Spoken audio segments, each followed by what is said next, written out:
था, that was Crimea.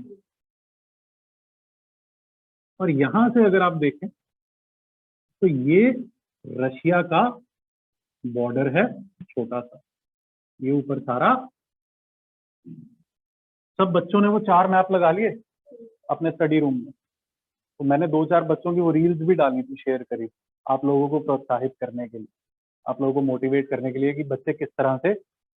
अब वो तो ज्यादा ही दुल्हन बनी हुई थी मेरे ख्याल में, है ना, पूरा सजाकर उन्होंने तो बहुत ज्यादा ही डेकोरेशन करी हुई थी स्टडी रूम की, इतनी नहीं होती है, डस्टिंग भी तो करनी है ना, जितनी पर्चियां लगाई कल को गर्दा पड़ेगा उन पर, सब आप ही के मुंह पर आएगा, तो इतना भी नहीं करना है, सिंपल रखना है। जरूरी चीज means a map has to be there in your room, every child should have those 4 maps which I told you, कहीं पर भी लगाओ।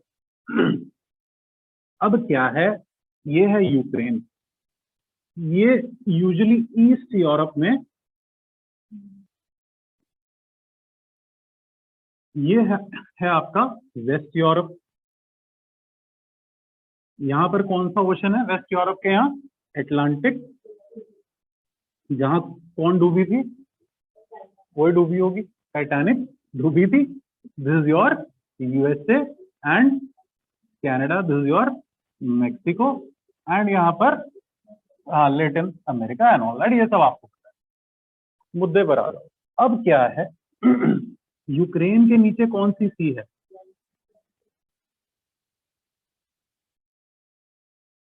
अब मेन दिक्कत यहां नहीं है, मेन दिक्कत है कोल्ड वॉर में, शीत युद्ध में। वर्ल्ड वॉर, विश्व युद्ध 2 हुआ था, वर्ल्ड वॉर सेकंड हुआ था।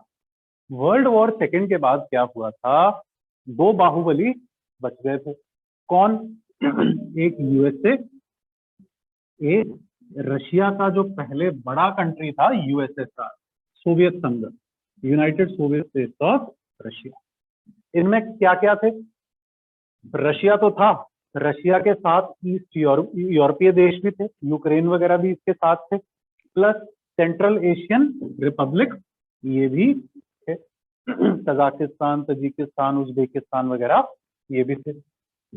अब जो यूएसएसआर और इनमें क्या हो गया, सास बहू वाला रिश्ता हो गया। सास बहू डायरेक्टली तो मारती नहीं, जो पंजाबी में बोलते हैं ना गुत्तम गुत्ती होना, मतलब चोटी खींच देना, वो डायरेक्टली नहीं होता, बट क्या होता है, उसके हलवे, हाँ उसके हलवे में मिर्ची डाल दिया, है ना, या तो जैसे उसमें हुआ था, नमक दे दिया चीनी की जगह, बूरे की जगह, ताकि हलवा नमकीन बन जाए एंड ऑल दैट, ऐसी ऐसी चीजें करती हैं।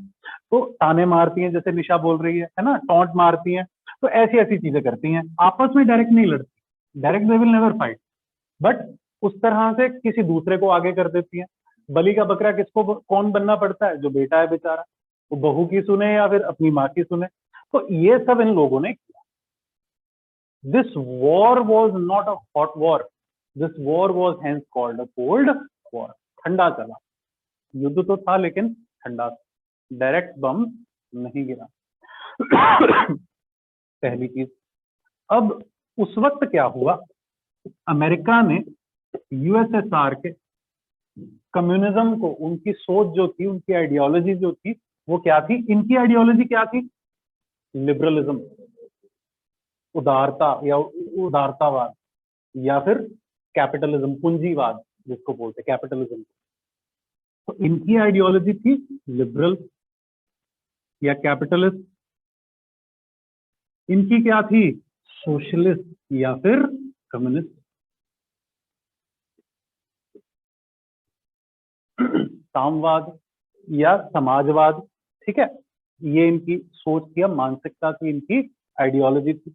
ये इनको रोकना चाह रहे थे, ये चाह रहे थे कि मेरे साथ ज्यादा देश जुड़े, ये चाह रहे थे मेरे साथ ज्यादा देश जुड़े, और एक दूसरे के पास क्या थे, न्यूक्लियर, परमाणु बम इनके पास भी थे, परमाणु बम इनके पास भी थे। तो इन्होंने कहा तुम्हें इससे खतरा है, रशिया से तुम्हें खतरा है, तो हम क्या करते हैं, सारे वेस्टर्न यूरोपीय देश प्लस अमेरिका और कनाडा, ये सब देश मिलकर क्या बनाएंगे, नाटो बनाएंगे, नॉर्थ अटलांटिक ट्रीटी ऑर्गेनाइजेशन। तो नाटो क्या होगा, एक कलेक्टिव डिफेंस होगा, कि अगर एक ने मुझ पर वार किया तो हम सारे उस पर वार करेंगे, one for all and all for one. अगर एक बंदे ने हम पर अटैक किया तो हम सारे उस पर अटैक करेंगे। दिस कॉल्ड कलेक्टिव डिफेंस और कलेक्टिव सिक्योरिटी, अभी लेमैन टर्म्स में। अब क्योंकि नेटो ने बहुत सारे देश अपने खेमे में डालने की कोशिश करी, it tried to influence a lot of countries, तो ऑब्वियसली रशिया का घेराव करना इन्होंने शुरू कर दिया। इन्होंने कहा रशिया के जो आसपास वाले हो, बेलारूस, जॉर्जिया, लिथुआनिया, ये जो सारे ईस्टर्न यूरोपीय, पोलैंड से इधर वाले देश हो, ये सब देश और नीचे वाले सब देश तुम हमारे पास आ, तुम्हें रशिया क्या दे रहा है, हम तुम्हें ज्यादा। रशिया को यूक्रेन से क्या प्रॉब्लम है, यही प्रॉब्लम। यूक्रेन कहां जाना चाह रहा है, नेटो में, और रशिया कह रहा है अगर यूक्रेन नेटो में आ गया तो अमेरिका कल को अपने बम कहां रख सकता है, यूक्रेन में रख सकता है। और ये बात अभी से नहीं चल रही, ये मुद्दा 2011 से चल रहा है। ये हर साल ऐसे ही होता है, हर साल तुम बच्चों को एक नया वो दे देता है अखबार की, यार चलो बम गिरने वाला है, देखो बम गिरने वाला है, और हमें पढ़ाने को कुछ, हम तो बोर हो चुके हैं पढ़ा पढ़ा के, लेकिन हर साल यही। और मुझे हर साल इसमें नून मिर्च और लगानी पड़ती है, चटपटा बनाना पड़ता है इशू कि देखो बम गिरेगा। तो मुझे पता है गिरा ही नहीं रहे, अभी तक नहीं गिराया बम। हर साल मैं सोचता हूँ बम गिरेगा, इस साल गिरेगा, और बच्चे भी मेरे बड़ी उम्मीद में होते हैं बम कब गिरेगा सर, लेकिन बम गिर ही नहीं रहा। 11 साल हो गए मुझे खुद देखते हुए, 2011 से मैं पढ़ रहा हूँ, बम नहीं गिरा, इस बार भी नहीं गिरेगा। इतना आसान नहीं होता बम गिराना। तो ये सबसे बड़ी प्रॉब्लम है। 2011 से, उससे पहले से ही शुरू है। 2014 में रशिया ने क्या करा, रशिया का कौन था पीएम, पुतिन। ये बहुत ही he is kind of a dictator और अथॉरिटेरियन पर्सन। डिक्टेटर मतलब तानाशाह वाली फीलिंग, टोटलिटेरियन मतलब हर चीज, आपकी जिंदगी का हर पहलू जो है इन्होंने घेरा हुआ है। आपकी लाइफ की हर जो आपका रिलीजन, आपकी एजुकेशन, आपकी फ्रीडम ऑफ एक्सप्रेशन, आप कौन सा फेसबुक यूज करते हो, सोशल मीडिया कर रहे हो या नहीं, everything has been controlled by these people. That is called a totalitarian. बताऊंगा मैं इसको, डिटेल में करवा दूंगा बाद में। तो इस बंदे ने कहा अगर तुम नेटो को, अगर तुम यूक्रेन को नेटो में ले जाओगे तो मैं क्या करूंगा, मैं यूक्रेन पर हमला कर दूंगा। उन्होंने बोला जाओ, तुम कुछ नहीं कर सकते। उन्होंने कहा ट्रेलर देखना है, तो उन्होंने 2014 में ये ट्रेलर दिखाया।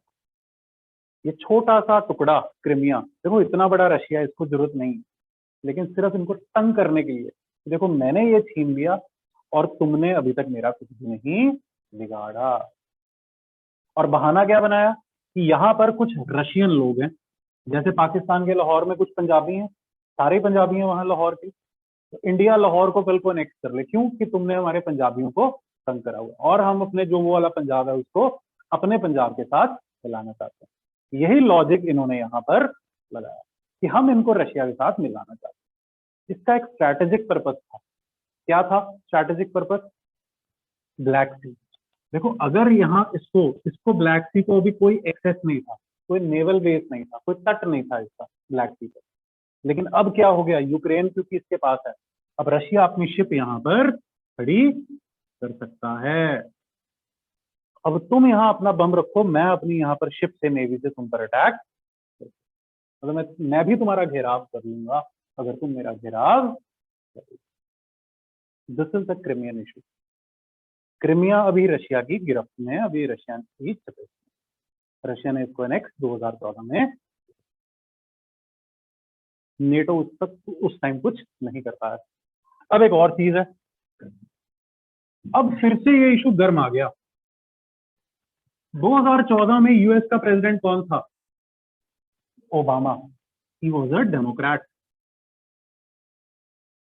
उसके बाद कौन आए, डोनाल्ड ट्रंप आए। 2015 से लेकर 19 तक ट्रंप रहे। एंड ट्रंप कौन सी पार्टी के हैं, रिपब्लिकन। रिपब्लिकन पार्टी जो है ना वो राइट विंग पार्टी है, वहां वो ज्यादा उग्र पार्टी है, ज्यादा एग्रेसिव पार्टी है। तो इसलिए ट्रंप के टाइम कौन शांत रहा, पुतिन शांत रहा। अब फिर कौन आ गए, दबे कुचले डेमोक्रेट, आम आदमी पार्टी। अब फिर से बाइडेन इज, तो ये भी अब फिर से जो पुतिन है, यहां पर क्या था, एग्रेसिव था, यहां पर शांत हो गया, यहां पर फिर से एग्रेसिव। एक्चुअली वॉर कब होता है, जब एक तो लड़ाका है ही है, वॉर तब होता है जब दोनों लड़ाके, सास बहू दोनों, तब मजा आता है।